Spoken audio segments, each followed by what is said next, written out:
लगब दूध दही दही एको लोग नहीं रही जब ले नौका ना चटनी चटईबा कि बेचलब दूध दही एको लोग नहीं रही जब ले नौका ना चटनी चटईबा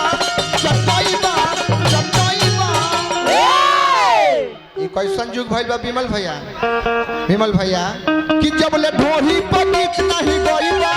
नहीं मार्केट में गईबा जब ले ढोही पर नीक नहीं गईबा नहीं मार्केट में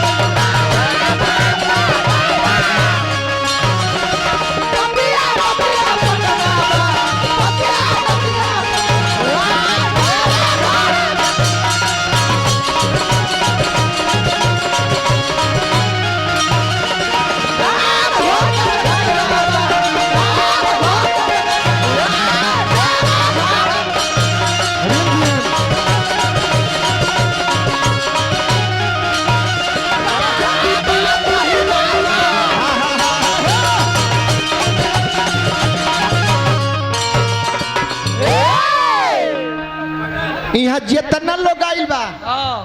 एमे केहू ऐसा आदमी नहीं खे कि जरबीर सिंह अभियंता के ना जानत होके सबे जानत न और सबे जानत तो इहो सब केहू जानत है कि कितना निमन यहाँ के गीत संगीत गाइले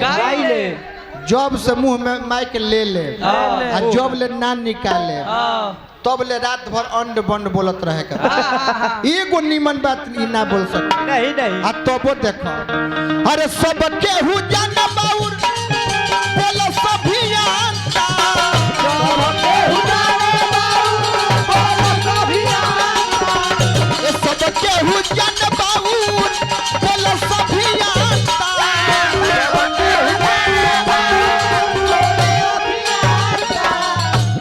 सब केहू जाने बाउर बोलो सभी जानता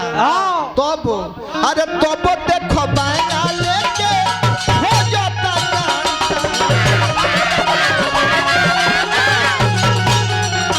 तब देखो बायना लेके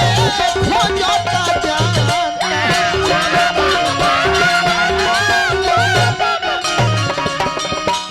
अगर चाहत कि कमलबास कुंवर ऐसा 65 वर्ष के हो जाए आ तब मार्केट में रही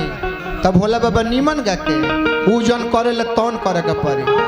कि कमलबास कुंवर नियो धर्म ढोरी में दिए ना तो जिंदगी भर पीछे रही जाईबा कमलबास कुंवर नियो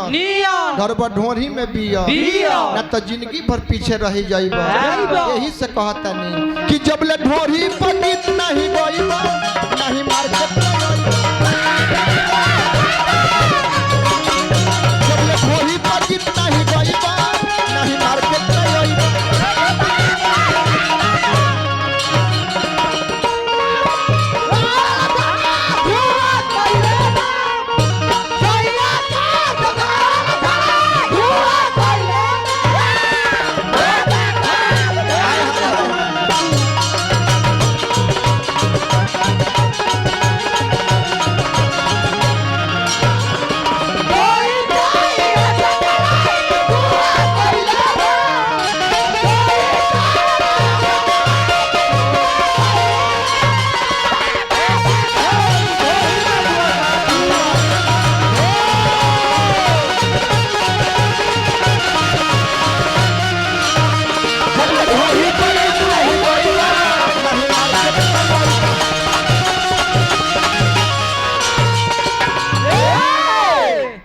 उठा बुआ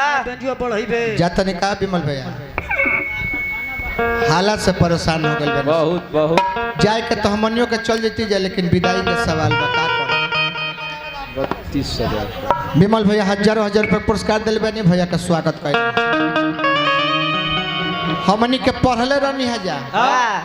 गईबो करी ले जा कि विष्णु जी के नाभि से कमल के फूल निकलल जौना कमल के फूल पर ब्रह्मा जी के उत्पत्ति भइल आ फिर एक बाद ऐसा केहू के ना भइल केहू के नाभि से कुछ ना निकलल लेकिन कलयुग में निकलल है हमनी के देखनी है अरे विष्णु जी के पहले निकलल नाभि से कमल हो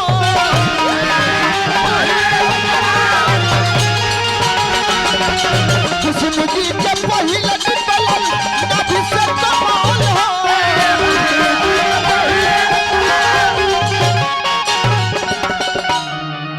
विष्णु जी के पहले निकलल नाभि से कमल हो आ एक कलयुग में नाभि से के निकलल के अरे ढोरिए से निकलल बारे चंदन चंचल हो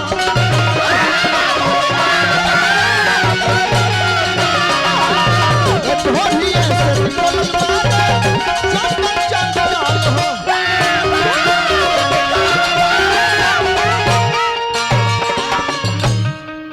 हमरा सुजीत भैया आ भोला बाबा आ पुलिस भी आई बनी का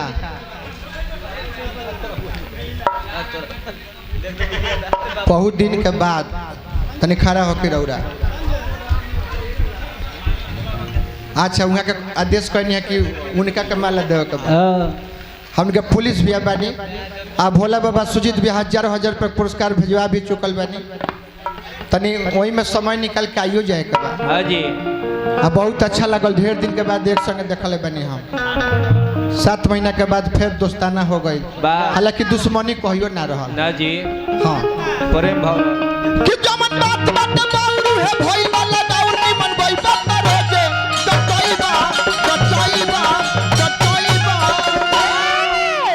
जमन बात बात बाऊ उहे भइल बा लगाओ निमन गई बात रोजे टटोईबा कि जबले ढोली पकी नहीं गई नहीं मार्केट में होइबा जबले ढोली पकी नहीं गई नहीं मार्केट में होइबा